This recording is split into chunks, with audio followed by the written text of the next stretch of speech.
Guys एक बड़ी खुशखबरी यह है कि अब सरताज सर की क्लास स्पॉटिफाई पर भी अवेलेबल है, जहां पर आप मुझे सुनकर अंग्रेजी सीख सकते हैं। लिंक मैंने इस वीडियो के डिस्क्रिप्शन बॉक्स में दिया हुआ है। जाइए स्पॉटिफाई एप्लीकेशन डाउनलोड कीजिए और वहां पर मेरा पॉडकास्ट लर्न इंग्लिश विद सरताज को फॉलो कर लीजिए। अब जिस तरह मेरे यूट्यूब चैनल पर आप मुझे देखकर अंग्रेजी सीखते हैं, वैसे ही मेरे स्पॉटिफाई पॉडकास्ट पर आप मुझे सुनकर अंग्रेजी सीख सकते हैं। और सुनते सुनते अंग्रेजी सीखने का सबसे बड़ा फायदा यह है कि उसके साथ साथ आप अपने बाकी के काम भी कर सकते हैं। तो जाइए और मेरे इस स्पॉटिफाई पॉडकास्ट को फॉलो कर लीजिए। Hey guys, welcome back to Sartaj sir की क्लास। यार ये इंग्लिश एक ऐसी लैंग्वेज है कि जिसे आप अगर अच्छी तरह से सीखना चाहते हो ना, तो इसके शब्दों का सही यूज आना आपके लिए बेहद जरूरी है। अब मान लो जैसे हिंदी का शब्द है काटना, अब इसकी इंग्लिश क्या होगी? आप कहेंगे काटने को कट बोलेंगे और क्या बोलेंगे? आप सही हो, लेकिन हर जगह ऐसा नहीं है कि काटना आए तो कट ही लगाएंगे, गलत हो जाएगा।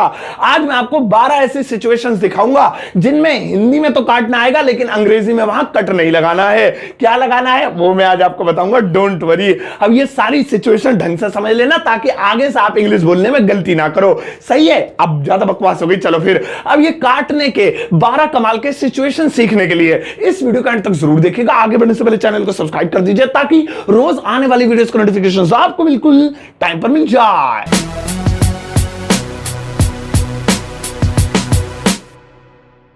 तो चलिए गाइस, शुरुआत करते हैं इस वीडियो की। आज के दिन मैं आपको सिखाता हूं 12 ऐसी सिचुएशंस जहां पे काटना तो आएगा लेकिन कट नहीं आएगा। लेकिन एक सिचुएशन होगी जहां कट आएगा, वो पता चल जाएगी। नोटबुक पेन लेकर बैठ जाओ, लिखना नहीं, बस वीडियो देखना, नोटबुक पेन का थोबड़ा देखते रहो बस।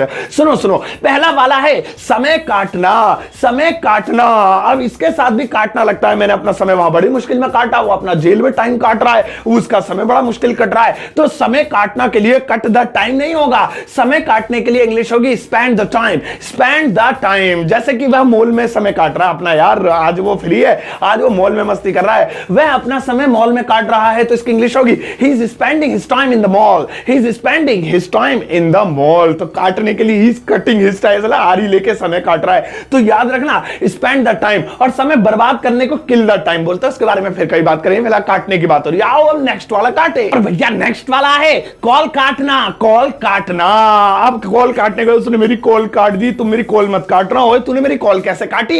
अब यहां पे भी कट द कॉल, आरी लेके तुम तो हर जगह बैठे रहते हो, कट द कॉल। नहीं नहीं नहीं, कॉल काटने को सुनो क्या कहते हैं। कॉल काटने को अंग्रेजी में कहते हैं drop the call. Drop the call, जैसे उसने मेरी कॉल काट दी। यार कल मैं बड़ा परेशान हूं, उसने मेरी कॉल काट दी, पास्ट इंडेफिनिट है, ड्रॉप की सेकंड फॉर्म यूज करूंगा तो इंग्लिश होगी ही dropped my call. He dropped my call.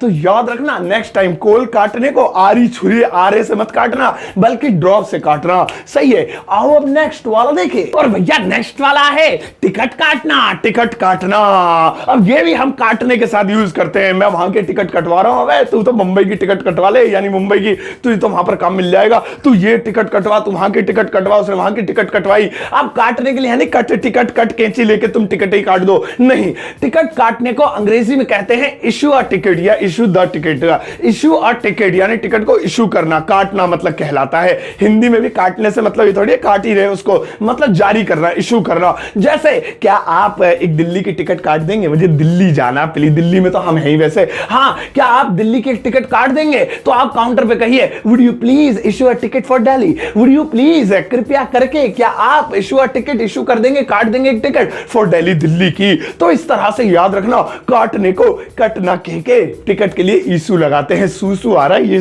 के मैं करके आता हूं, तुम इतना नेक्स्ट वाला देखो। और भैया नेक्स्ट वाला है दांत या डंक से काटना। दांत ये जो मेरे हैं लंबे लंबे, और या डंक से काटना मतलब कोई इंसान काटे, जानवर काटे, सांप डसे, बिच्छू डसे, मतलब डंक से, मधुमक्खी काट ले डंक से, या दांतों से कोई जानवर कोई इंसान काट ले। कुल मिलाके दांतों या डंक से काटने को कट नहीं कहेंगे। जैसे तुम्हारे काट लूंगा, आई विल कट यू, ऐसे नहीं कहेंगे। सुनो क्या कहेंगे, दांतों या डंक से काटने को अंग्रेजी में कहेंगे बाइट। बाइट, हाँ जी। अब सांप काट ले यानी डंक मारता है वो भी, या जो भी उसके दांत फांत होते हैं साइंटिफिकली, तो वो भी बाइट हो गया। बिच्छू काटे, आदमी काटते, या कोई भी जो है कैसे भी काट ले चोंच पोंच से, तो वहां बाइट ही होगा। अब जैसे मुझे कहना मैं तुम्हारे हाथ पे काट लूंगा, फालतू मत बोल, समझ गया, दूर हो जा मुझसे। बचपन में तो काट के ही काम चलाते थे, यही हमारा सबसे बड़ा सेल्फ डिफेंस था। हाथ हो कैसे काटना गंदी आदत है, नहीं होना चाहिए। मैं तुम्हारे हाथ पर काट लूंगा तो इंग्लिश होगी I will bite you on your hand. I will bite you on your hand. तो सही है, ध्यान रहेगा, काटना दांतों या डंक से बाइट। आओ अब नेक्स्ट वाला देखे। और भैया नेक्स्ट वाला है पैसे काटना। पैसे काटना, अब ये भी नहीं कट गए छुरी से पैसे लेके काट रहे हो या कैंची पेची से। पैसे काटना ये भी हम यूज करते हैं। यार वो बैंक ने मेरे पैसे काट लिए, अरे यार इसमें 10 रुपए काट लो, अरे 500 रुपए का लिया था 2000 दे रहा हूं, 1500 रुपए वापस करो, 500 रुपए काट लो। तो पैसे काटने को क्या कहेंगे मैं बता, तो I will let you know, मैं तुम्हें बताता हूं। पैसे काटने को अंग्रेजी में कहेंगे deduct the money. Deduct the money, ये पैसे काटता हो गया, पैसों की संख्या है तो मनी की जगह वो लिख दो। जैसे मुझे कहना है अरे यार बैंक ने मेरे खाते से ना 25 रुपए काट लिए, यार बड़ा दुख हो रहा है, 25 रुपए पिलाट आ जाता 25 गज का, बैंक ने मेरे खाते से 25 रुपए काट लिए। तो इंग्लिश होगी the bank deducted 25 rupees from my account.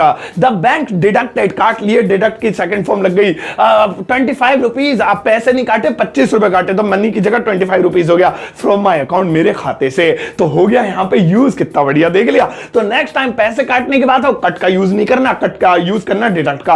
आओ अब अगला वाला देखे। और भैया नेक्स्ट वाला है जेब काटना। जेब काटना, अब ये तो हम अक्सर आम भाषा में यूज करते हैं, वहां उसकी जेब कट गई, वो तुम्हारी जेब काट लेगा, तुमने उसकी जेब तो नहीं काटी। तो ये कैसे बोलेंगे जेब काटना, मैं बताता हूं। यहां भी आप कट का यूज नहीं करेंगे, बल्कि जेब काटने के लिए अंग्रेजी का जो फ्रेज है, जो चीज है, वो है pick the pocket. Pick the pocket, ये होता है जेब काटना। किसी बंदे का नाम लिखना है, राहुल की जेब काटना, सोनू की जेब काटना, इसकी जेब काटना, उसकी जेब काटना, तो वहां दा की जगह आप लगा सकते हैं। जैसे मुझे कहना है यार उसने मेट्रो में मेरी जेब काट ली, यार बहुत बुरा हो गया मेरे साथ, उसने मेट्रो में मेरी जेब काट ली, अब क्या होगा, जेब में बहुत बड़ी रकम थी, 2 का सिक्का था पुराना, तो उसने मेरे मेट्रो में मेरी जेब काट ली। तो इसकी इंग्लिश होगी he picked my pocket in the metro. He picked my pocket in the metro. Pick की सेकंड फॉर्म लगानी पड़ी क्योंकि काट ली। तो इस तरह से याद रखना, जेब काटना यानी कि पिक पॉकेट। आओ अब नेक्स्ट वाला देखें। और भैया नेक्स्ट वाला है बात काटना। बात काटना, बात के साथ भी हम काटना यूज करते हैं। उसने मेरी बात काट दी, मेरी बात मत काटना, तुम मेरी बात क्यों काटते हो भाई। अब दूसरों की बात काटना गंदी आदत होती है। अब बात काटने को इंग्लिश में क्या कहेंगे, सुनो। बात काटने को अंग्रेजी में कहेंगे इंटरप्ट।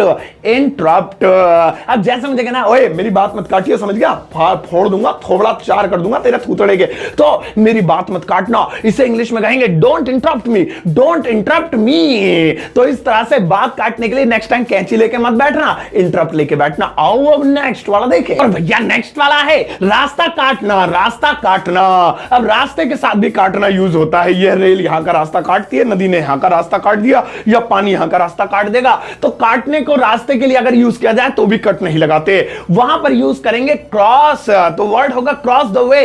रास्ता काटना, क्रॉस द वे। अब जैसे मुझे कहना है यार कल एक काली बिल्ली ने मेरा रास्ता काट दिया, एक काली बिल्ली ने मेरा रास्ता काटा, तो इसकी इंग्लिश होगी a black cat crossed my river. A black cat crossed my river. River नहीं, अबे यार क्या बोल दिया मैंने। A black cat crossed my way. A black cat crossed my way. Cross river मूल याद आ गया। अरे भैया आओ अब नेक्स्ट वाला देखिए। और भैया नेक्स्ट वाला है चक्कर काटना। चक्कर काटना, चक्कर काटना मतलब चारों तरफ घूमना। ऐसे होता है तो मेरे घर के चक्कर क्यों काटते हैं, मेरे दिल्ली के तो चक्कर काटता ही रहता हूं, अरे उस मार्केट के तो कितने चक्कर काट लेता हूं मैं। चक्कर काटना, अब यहां पे क्या होगा तो सुनो, चक्कर काटने के लिए चक्कर कटिंग मत कर देना। सुनो सुनो, चक्कर काटने के लिए यूज होगा move around.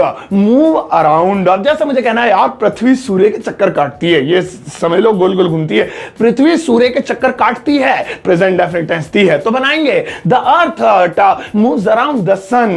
The earth moves around the sun. तो इस तरह से चक्कर काटना। नेक्स्ट टाइम चक्कर को काटने के लिए मूव अराउंड। आओ अब नेक्स्ट वाला देखें। और भैया नेक्स्ट वाला है बिजली काटना। बिजली काटना, यहां भी काटना बहुत यूज होता है। उसकी बिजली कट गई, उन्हें बिल नहीं दिया था, उसकी बिजली काट दी गई, यार तुम्हारी बिजली कट जाएगी भाई, हमारी बिजली कट सकती है, तो कैसे बोलेंगे। तो बिजली काटने को अंग्रेजी में बोलते हैं, क्या बोलते हैं तो भूल गया, हाँ याद आ गया, cut the power. Cut the power, जैसे मैंने कहा यार मैंने बिल नहीं भरा, सरकार मेरी बिजली काट सकती है, सरकार मेरे घर की बिजली काट सकती है। इसकी इंग्लिश होगी the government can cut the power of my house. The government जो सरकार है, कैन वो सकती है, कट द पावर बिजली काट ऑफ माई हाउस मेरे घर की। नेक्स्ट टाइम याद रखना। आओ अब बिल भर दिया ना, भरा भर देना बाद में। नेक्स्ट वाला देखो भैया, नेक्स्ट वाला है सब्जी काटना। सब्जी काटना, अब वैसे तो आप सब्जी काटने के लिए कट यूज कर सकते हो, ठीक है, कटिंग टमाटर, कटिंग पटाटर, क्या होता है वो जो भी है, लेकिन अगर सब्जियों को छोटे छोटे टुकड़ों में काटना है, अब ये थोड़ी क्या आलू को 2 ही टुकड़ों में काट के डाल देंगे, गोभी को 2 सब सब्जियां छोटे छोटे टुकड़ों में काटी जाती हैं। अब गोभी है, पत्ता गोभी है तो काटी जाती है। तो सुनो, सब्जी काटने के लिए फिर वहां कट यूज नहीं होता, सब्जी काटने के लिए यूज होता है chop the vegetable, chop the vegetable. अब जैसे मुझे कहना मम्मी सब्जियां काट रही हैं, भाई साहब आज देख मम्मी बढ़िया तरीके से सब्जी बनाएंगे, बहुत बढ़िया, आज मजा आने वाला है, घी मक्खन डाल के खाएंगे, मम्मी सब्जी काट रही है। इसकी इंग्लिश होगी mother is chopping the vegetable, mother is chopping the vegetable. तो याद रखना सब्जी काटना, चॉप द वेजिटेबल। आओ अब नेक्स्ट वाला देखें। और भैया नेक्स्ट वाला है धारदार चीज से काटना, धारदार चीज से काटना। अब ये हमारा आज आखिरी वाला है, यहां पे इसके लिए लगेगा कट। अब याद रखना कि कभी भी किसी धारदार चीज से, ब्लेड से, छुरी से, कैंची से या कटर से या कोई भी और धारदार चीज होती है जैसे कुल्हाड़ी से, तो वहां पर अगर धारदार चीज का इस्तेमाल काटने के लिए किया जाए तो उस कंडीशन, और बीच में से दो किए जाए, स्पेशली अगर टुकड़ों में करते तो चॉप हो गया बताया था, मतलब काट धारदार से दो ही किए जाते हैं, तो वहां पे कट का यूज करेंगे। तो इसके लिए यूज होगा कट, यहां कट यूज होगा। अब जैसे मैंने कहा क्या तुम ये कागज काट सकते हो, तो काटने के लिए आपको कोई धारदार चीज के, वो तो फाड़ना हो गया ना हाथ से, तो काटने के लिए तो जरूरत पड़ेगी। तो वहां पे तो मैं कहूंगा can you cut this paper, can you cut this paper. तो याद रखना इसके लिए यूज होता है कट। तो आज मैंने आपको बता दिया भैया ऐसे बहुत सारे वर्ड जहां पे काटना तो आता है लेकिन कट नहीं लगता, आप सही तरीके से यूज करना। अब आपके लिए एक छोटा सा यू वर्क है, लगाओ मैडम बढ़िया सी। ये देखो, ये ना भैया आपका लाइट नहीं आ रही, पसीने में तरोली है, हम तो पढ़ाते पढ़ाते तुम इसी वजह से इतनी मेहनत कर रहे हैं। सब्सक्राइब कर दिया करो प्लीज। आज का आपका यू वर्क है, 3 सेंटेंसेस हैं, इन्हें आपको इंग्लिश में ट्रांसलेट करना है। इसमें सब में काटना आ रहा है लेकिन सही वाला काटना आपको फिट करना है, सही है। अब जाओ इस वीडियो को सबके साथ शेयर करना, चैनल को सब्सक्राइब कर देना अगर नहीं किया है तो, अपने फेसबुक स्टेटस, व्हाट्सएप स्टेटस वगैरह पे वीडियो को लगाया करना, नहीं तो लिंक कम से कम ग्रुप में तो शेयर कर दो, इतना ही कर दो हमारे लिए, इतनी शेयरिंग केयरिंग ही कर दो, सही है। जाओ एक प्यारा सा जाते जाते लाइक देकर जाना।